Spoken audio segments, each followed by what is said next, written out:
안녕하세요. 화학 실험의 원리를 쉽고 깊이 있게 파헤쳐보는 시간입니다. 안녕하세요. 오늘은 반응 속도랑 농도가 대체 무슨 관계가 있는지 그 비밀을 같이 풀어본다고 들었어요. 기대되네요. 네, 맞아요. 바로 이 질문으로 시작해 볼게요. 한번 생각해 보세요.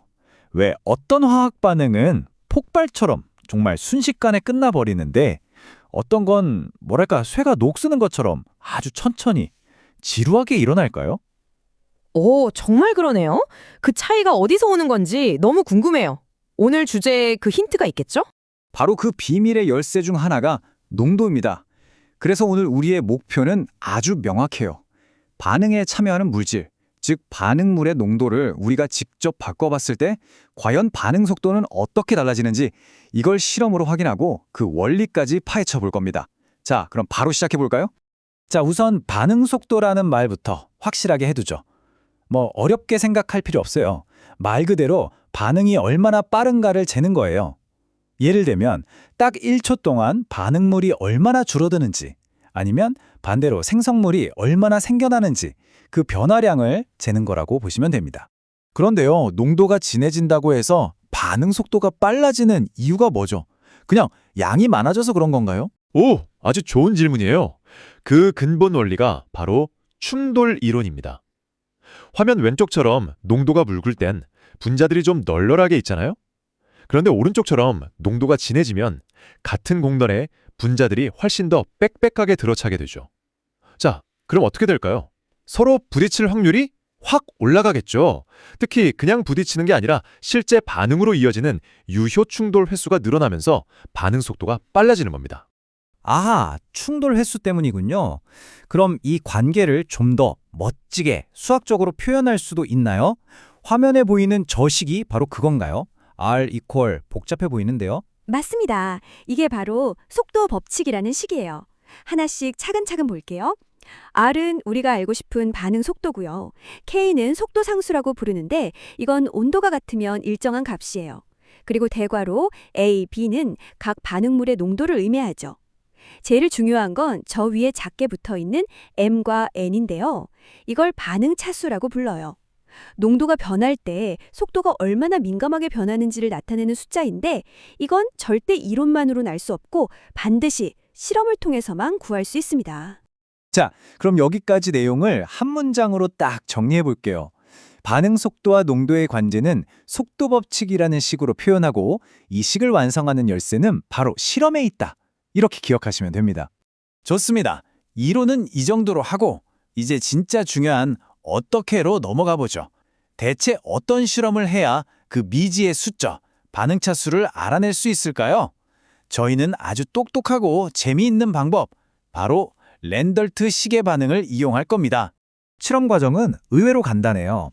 첫 번째, 아이오딘산 칼륨, 즉 KiO3와 아황산수소 나트륨, NaHSO3, 그리고 녹말 용액을 준비해서 섞습니다. 두 번째, 섞는 순간 타이머를 누르고 투명했던 용액이 갑자기 짙은 청자색으로 확 변하는 그 순간 시간을 재는 거죠. 그리고 마지막으로 시약의 농도를 다르게 하면서 이 과정을 반복해서 시간을 기록하면 끝입니다. 표를 보니까 갑자기 좀 헷갈려요. 실험 A에서는 왜 NaHSO3는 그대로 2.0ml를 넣었는데 KiO3만 양을 바꾸는 거죠? 그리고 물은 또 왜 넣는 거예요? 바로 그게 과학 실험의 심장, 변인 통제입니다. 아주 잘 짚어주셨어요. 실험 A를 한번 보세요. 우리가 궁금한 건 KiO3의 농도 영향이잖아요. 그러니까 다른 조건, 즉 NaHSO3의 농도는 똑같이 고정해둬야 공평한 비교가 되겠죠. 이걸 통제 변인이라고 해요. 그리고 물을 넣어서 전체 부피를 항상 4.0ml로 맞추는 이유는 모든 실험에서 용액이 희석되는 정도를 똑같이 만들어주기 위해서입니다. 그래야 오로지 KiO3 농도 변화라는 독립변인이 반응 시간이라는 종속 변인에 어떤 영향을 주는지 순수하게 볼 수 있는 거죠. 자, 실험 설계의 핵심 원리 한 문장으로 정리해 드릴게요. 내가 알고 싶은 것 딱 하나만 바꾸고 나머지는 전부 똑같이 고정시켜야 진짜 원인을 찾을 수 있다. 이것이 변인 통제의 핵심입니다. 자, 이제 실험이 끝났다고 상상해 봅시다. 우리 손에는 여러 조건에서 측정한 시간 데이터가 있어요. 그럼 이 숫자들을 가지고 어떻게 의미 있는 결론을 이끌어낼 수 있을지 결과 해석 단계로 넘어가 보겠습니다. 그런데 저희가 잰 건 시간이잖아요. 근데 이걸로 어떻게 속도를 알 수 있다는 거죠? 상식적으로 시간이 오래 걸리면 느린 거 아니에요? 바로 그거요. 맞아요. 시간이 오래 걸리면 반응이 느린 거죠. 그래서 과학자들은 아주 간단하고 스마트한 방법을 씁니다. 우리가 잰 시간 t를 뒤집어서 역수, 즉 t분의 1 값을 반응 속도의 대리인으로 사용하는 거예요. 생각해보세요. 시간이 짧을수록, 즉 반응이 빠를수록 t분의 1 값은 커지겠죠. 이 둘이 반대 관계라는 점, 이게 정말 중요합니다. 이 그래프가 바로 우리가 기대하는 이상적인 결과입니다. 보세요. 가로축인 아이오딘산 캘륨 KiO3의 농도를 1배에서 2배로 늘렸더니 세로축인 반응 속도, 즉 t분의 1 값도 거의 정확하게 2배로 늘어나는 게 보이죠? 이건 농도와 속도가 깔끔하게 정비례한다는 아주 강력한 증거가 됩니다. 자, 이 진비례 관계에서 드디어 우리는 중요한 결론을 내릴 수 있습니다. 농도를 2배로 했더니 속도가 2배가 되었다? 아하, 그러면 그 반응물에 대한 반응 차수 m은 1이구나 라고 결론 내리는 겁니다. 이걸 전문용어로 1차 반응이라고 불러요. 만약 실험 B에서 NaHSO3에 대해서도 똑같은 결과가 나왔다면 그 반응 차수 n 역시 1이 되는 거고요. 데이터 분석 구간의 핵심을 정리하겠습니다. 우리는 농도 대 시간의 역수, 즉 t분의 1 그래프를 그려서 이 반응이 두 반응물 각각에 대해 1차 반응이라는 사실을 알아냈습니다. 이걸로 드디어 최종 속도 법칙은 R = K 곱하기 KiO3의 1제곱 곱하기 NaHSO3의 1제곱으로 완성되는 거죠. 하지만 여기서 끝내면 안 됩니다. 과학은 항상 비판적으로 봐야 하거든요. 학생들이 흔히 빠지는 함정, 즉 5개념을 짚어보고 우리가 한 실험이 가진 한계는 무엇인지도 솔직하게 이야기해 봐야 합니다. 그럼 저희가 뭘 조심해야 할까요? 예를 들어 그냥 화학 반응식에 써 있는 개수를 그대로 반응 차수로 서면 안 되는 건가요? 그게 제일 편할 것 같은데. 정확해요. 그게 바로 첫 번째 오해입니다. 반응 차수는 반응식 개수랑 아무 상관없습니다. 반드시 실험으로 구해야만 해요. 두 번째 오해, 농도가 2배면 속도도 2배라는 말은 우리 실험처럼 1차 반응일 때만 맞는 말입니다. 만약 2차 반응이었다면 속도는 무려 4배가 됐을 거예요. 마지막으로 느린 반응인 긴 시간 t를, 빠른 속도는 큰 t분의 1 값을 의미한다는 것, 절대 헷갈리면 안 됩니다. 그리고 이건 과학을 공부하는 아주 중요한 태도에 대한 이야기인데요. 이 문구처럼 우리가 한 실험은 속도 법칙을 구하는 원리를 배우기 위해 잘 짜여진 일종의 이상화된 모델이라는 점을 꼭 기억해야 해요.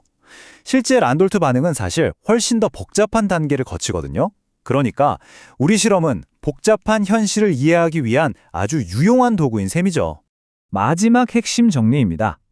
반응 차수는 예측하는 게 아니라 반드시 실험으로 구해야 한다.